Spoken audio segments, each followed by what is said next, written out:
10ನೇ ತರಗತಿ ಪರೀಕ್ಷೆ ಪೂರ್ವ ಸಿದ್ಧತೆ ಹಿನ್ನೆಲೆಯಲ್ಲಿ ಪರಿಶೀಲನೆ ಮಾಡಲಾಗಿದೆ. ತಾಲೂಕಾ ಪಂಚಾಯತಿ ಯುವ ಬಸಣ್ಣ ನಾಯಕ್ ಶಾಲೆಗೆ ಭೇಟಿ ನೀಡಿ ಪರಿಶೀಲನೆಯನ್ನು ನಡೆಸಿದ್ದಾರೆ. ಯಾದಗಿರಿ ಜಿಲ್ಲೆಯ ಹುಣಸಗಿ ಪಟ್ಟಣದ ಬಾಲಕಿಯರ ಸರ್ಕಾರಿ ಪ್ರೌಢಶಾಲೆಗೆ ತಾಲೂಕಾ ಪಂಚಾಯತ್ ಕಾರ್ಯನಿರ್ವಾಹಕ ಅಧಿಕಾರಿ ಬಸಣ್ಣ ನಾಯಕ್ ಅವರು ಭೇಟಿಯನ್ನು ನೀಡಿದರು. ಶಾಲೆಗೆ ಭೇಟಿ ನೀಡಿದ ಅವರು ಪರೀಕ್ಷೆಗಳ ಸಿದ್ಧತೆ ಬಗ್ಗೆ ಮತ್ತು ಅಲ್ಲಿ ಸಂಬಂಧಿಸಿದಂತೆ ಪರೀಕ್ಷೆ ಕೊಠಡಿಗಳನ್ನು ವೀಕ್ಷಣೆಯನ್ನು ಮಾಡಿದರು, ಪರಿಶೀಲನೆ ನಡೆಸಿದರು. ಪರೀಕ್ಷಾ ಕೊಠಡಿಗಳು, ಸಿಸಿ ಕ್ಯಾಮೆರಾ ವ್ಯವಸ್ಥೆ, ನೋಂದಣಿ ಸಂಖ್ಯೆ ವ್ಯವಸ್ಥೆ ಹಾಗೂ ಶಾಲೆಯ ಸ್ವಚ್ಛತೆ ಕುರಿತು ಪರಿಶೀಲನೆ ನಡೆಸಿದರು.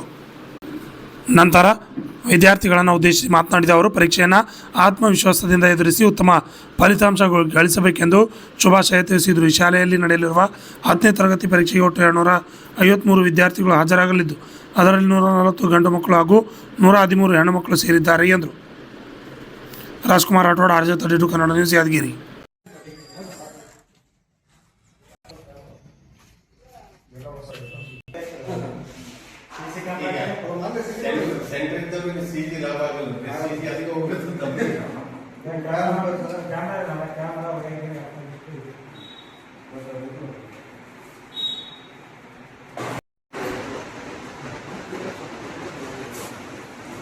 ನಾವು ಎಲ್ಲಕ್ಕಿಂತ ಒನ್ ಡೇ ಬಿಫೋರೇ ಮಾಡಿ ಸರ್ ಎಲ್ಲ ಸರ್ತಿ ಅಡ್ವಾನ್ಸ್ ಮಾಡ್ಕೋಬೇಕು.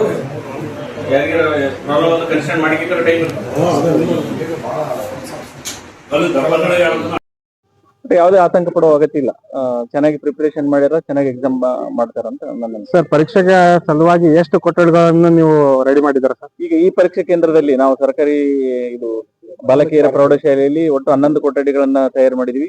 270ಕ್ಕೂ ಹೆಚ್ಚು ಮಕ್ಕಳು ಇಲ್ಲಿ ಪರೀಕ್ಷೆಗೆ ಹಾಜರಾಗ್ತಿದಾರ. ಈ ಪ್ರಿಪರೇಷನ್ ಮಾಡಿದ್ವಿ, ಚೆನ್ನಾಗಿ ಆಗಿದೆ.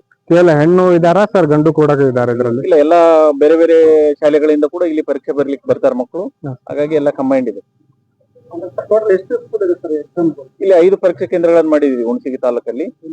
ಈಗ ಸರ್ಕಾರಿ ಇಲ್ಲಿ ಬಾಲಕಿಯರದೊಂದಿದೆ, ಬಾಲಕರದೊಂದಿದೆ, ವಜ್ಜಲ ಹತ್ರ ಒಂದಿದೆ, ಕೊಡೆಕಲ್ಲು, ನಾರಾಯಣಪುರ ಹಾಗೂ ಒಂದು ಕಿತ್ತೂರಾಣಿ ಚೆನ್ನಮ್ಮ ವಸತಿ ಶಾಲೆ, ಅಲ್ಲಿ ಕೂಡ ಒಂದು ಕೇಂದ್ರ ಇದೆ. ಎಲ್ಲ ಕಡೆ ಕೂಡ ಪ್ರಿಪರೇಷನ್ ನಡೆದಿದೆ ಸರ್. 5 ಕೇಂದ್ರಕ್ಕೆ ಎಷ್ಟು ಟೋಟಲ್ ಇರುವಂತ ವಿದ್ಯಾರ್ಥಿಗಳ ಸಂಖ್ಯೆ ಎಷ್ಟು ಸರ್ ಪರೀಕ್ಷೆ ಬರೆಯುವಂತದ್ದು? ನಿಮ್ಗೇನ್ ಮಾಹಿತಿ ಇದೆ? ಇಲ್ಲ, ನಾನು ಕೇವಲ ಈ ಕೇಂದ್ರಕ್ಕೆ ವಿಸಿಟ್ ಮಾಡಿದ್ರಿಂದ 270 ಮಕ್ಕಳು ಅಂತ ಗೊತ್ತಿದೆ, ಅದನ್ನ ತಗೊಂಡೆ.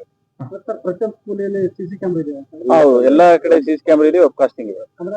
ಕ್ಯಾಮೆರಾ ಏನ್ ತೊಂದ್ರೆ ಇದೆ? ಇಲ್ಲ, ಏನ್ ಸಮಸ್ಯೆ ಇಲ್ಲ. ಈಗಾಗಲೇ ಹೊಸದಾಗಿ ಫ್ಯಾನ್ ಕೂಡ ಅಳವಡಿಸಿದ್ದಾರೆ.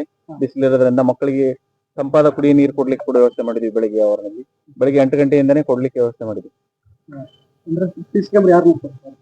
ಇಲ್ಲ, ಇಲ್ಲಿ ನಮ್ಮಲ್ಲಿ ಕಂಟ್ರೋಲಿಂಗ್ ಸೆಂಟರ್ ಇರ್ತದೆ.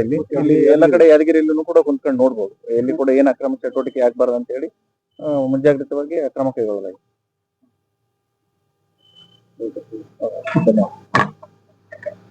ಶ್ರೀ ವೀರಣ್ಣ ಬೆಳ್ಳದ್ದಿ ಅಂತ ಹೇಳಿ ಮುಖ್ಯಗುರುವ ಸರ್ಕಾರಿ ಪ್ರೌಢಶಾಲೆ ಗದಲ್ಮರಿ.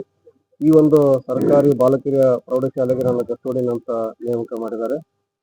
ನಾನು ಕೂಡ ಬಂದು ಇಲ್ಲಿ ಈ ಒಂದು ನಮ್ಮ ಒಂದು ಸೆಂಟರ್ಗೆ ಸರಬರಾಜಾಗಿರ್ತಕ್ಕಂಥ ಎಲ್ಲ ಉತ್ತರ ಪತ್ರಿಕೆಗಳನ್ನ ನಿನ್ನೆ ಮತ್ತು ಇವತ್ತು ಜೋಡಣೆ ಮಾಡಿಕೊಂಡಿದ್ದೀವಿ.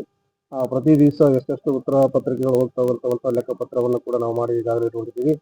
ಹಾಗೆ ಪ್ರತಿದಿನ ಬರೀತಕ್ಕಂಥ ಮಕ್ಕಳು ಮಾಧ್ಯಮವಾರು ಈ ಒಂದು ಸೆಂಟರ್ನಲ್ಲಿ ಕನ್ನಡ ಮಾಧ್ಯಮ ಬರಿತಾ ಇದ್ದಾರೆ, ಇಂಗ್ಲಿಷ್ ಬರೀತಾರೆ, ಉರ್ದು ಬರಿತಾ ಇದ್ದಾರೆ. ಹಾಗೆ ದಿನಂಪ್ರತಿ ಏನದ ಬೇರೆ ಬೇರೆ ವಿಷಯಗಳ ವಾರು ಎಷ್ಟೆಷ್ಟು ಪ್ರಶ್ನೆ ಪತ್ರಿಕೆಗಳು ನಮಗೆ ಬೇಕಾಗ್ತವ, ಎಷ್ಟು ಪ್ರಶ್ನೆ ಪತ್ರಿಕೆಗಳ ಸರಬರಾಜು ಮಾಡಬೇಕಾಗ್ತಕ್ಕಂಥ ಒಂದು ಲೆಕ್ಕಪತ್ರವನ್ನು ಕೂಡ ಈಗಾಗಲೇ ಮಾಡಿಟ್ಕೊಂಡಿದ್ದೀವಿ. ಹಾಗೆ ನಾಳೆ ದಿವಸ 11 ಕೊಠಡಿಗಳು ಬೇಕಾಗ್ತವೆ. ಪ್ರತಿ ಕೊಠಡಿಗೆ 24ರಂತೆ ನಾವು ಅಲಾಟ್ ಮಾಡಿದ್ದೀವಿ ಮತ್ತು ಈಗಾಗಲೇ ನಂಬರ್ನು ಕೂಡ ನಾವು ಹಾಕಿದ್ದೀವಿ. ನಾಳೆ ದಿವಸ ಒಂದು 2:30ಕ್ಕೆ ಎಲ್ಲ ಕೊಠಡಿಯ ಮೇಲ್ವಿಚಾರಕರ ಒಂದು ಪೂರ್ವ ಸಭೆಯನ್ನು ಕೂಡ ಕರೆದಿದ್ದೀವಿ. ಅಲ್ಲಿ ಈ ಪರೀಕ್ಷಾ ನಿಯಮಗಳನ್ನು ನಾವು ಕೊಠಡಿ ಮೇಲ್ವಿಚಾರಕರಿಗೆ ತಿಳಿಸ್ತಕ್ಕಂಥ ಒಂದು ಕೆಲಸವನ್ನು ಮಾಡ್ತಾ ಇದ್ದೀವಿ.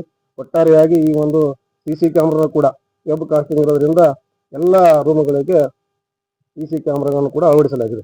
ಯಾವುದೇ ಮಕ್ಕಳಿಗೆ ಏನಾದ ಭಯಮುಕ್ತ ಪರೀಕ್ಷೆ ಬರಲಿ ಕೂಡ ನಾವು ಪ್ರತಿ ಒಂದು ಶಾಲೆಯಲ್ಲಿ ಎಲ್ಲ ಮುಖ್ಯರು, ಸಿಬ್ಬಂದಿ ವರ್ಗ ಹಾಗೆ ಎಲ್ಲ ಶಿಕ್ಷಕರು ಕೂಡ ಮಕ್ಕಳಲ್ಲಿ ಒಂದು ಅವೇರ್ನೆಸ್ ಮೂಡಿಸಿದ್ದೀವಿ.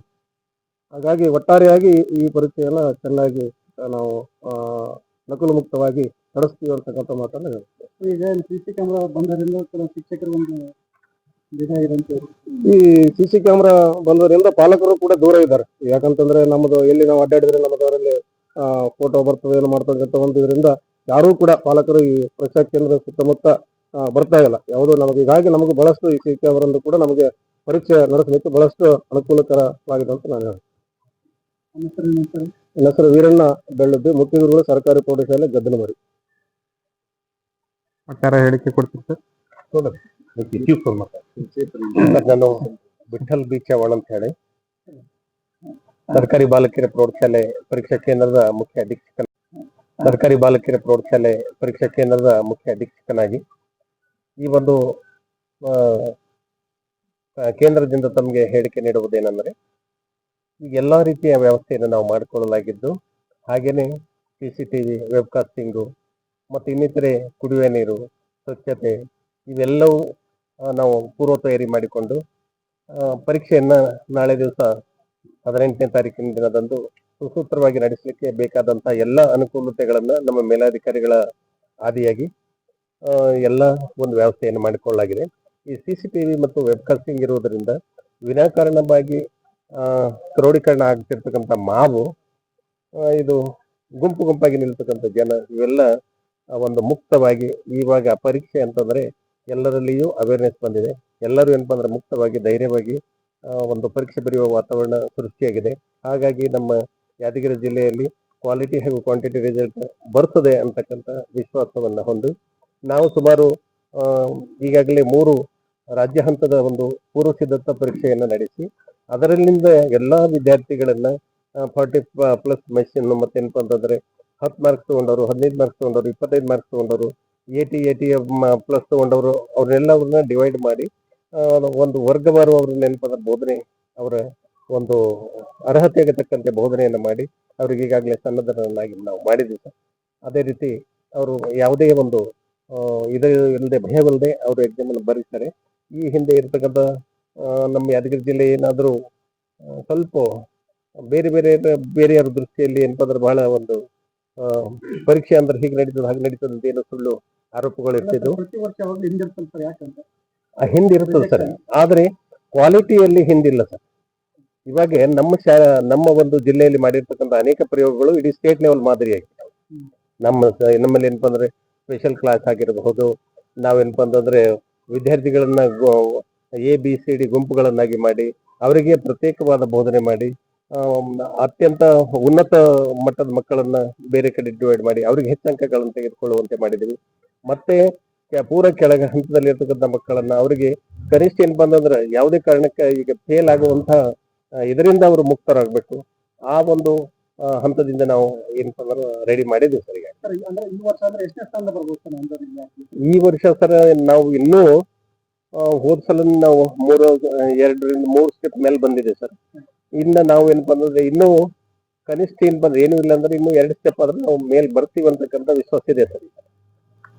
ಪರೀಕ್ಷೆಗೆ ಹಾಜರಾಗುವಂತ ವಿದ್ಯಾರ್ಥಿಗಳು ಯಾವ್ಯಾವ ಸಲಕರಣೆಗಳು ಅಂದ್ರೆ ಯಾವ್ಯಾವ ವಸ್ತುಗಳಿಗೆ ಅನುಮತಿ ನೀಡಿದ್ದಾರೆ ಸರ್ ಒಳಗಡೆ? ಅದಕ್ಕೆ ಏನ್ ಸರ್ ಅಂತಂದ್ರೆ ಅವರು ಕ್ಯಾಲ್ಕುಲೇಟರ್ ತರುವ ಹಾಗಿಲ್ಲ, ಗಣಕಯಂತ್ರ ತರುವ ಹಾಗಿಲ್ಲ, ಎಲೆಕ್ಟ್ರಾನಿಕ್ ವಾಚ್ ತರುವ ಹಾಗಿಲ್ಲ, ಯಾವುದೇ ಮೊಬೈಲ್ ಅನ್ನ ಯಾವುದೇ ರೀತಿ ಏನಪ್ಪ ಅಂದ್ರೆ ಬೇರೆ ಕಡೆ ಇಟ್ಕೊಂಡು ಬರುವ ಹಾಗಿಲ್ಲ, ಎಲೆಕ್ಟ್ರಾನಿಕ್ ಡಿವೈಸ್ ಎಂತಾವು ಏನಪ್ಪ ಅಂದ್ರೆ ಯಾವುದೇ ಇದನ್ನ ಅಲೋಡ್ ಮಾಡುವಂಗಿಲ್ಲ.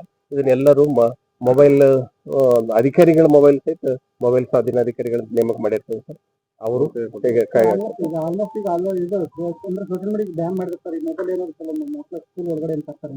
ಈಗ ತರುವ ಸಾಧ್ಯತೆ ಇಲ್ಲ ಸರ್.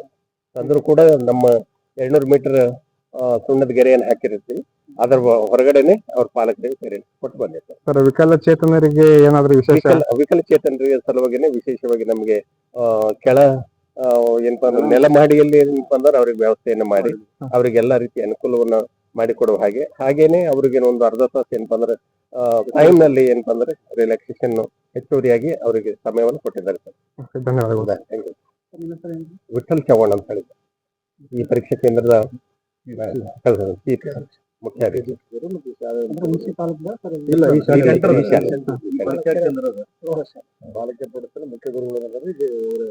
ಧನ್ಯವಾದ.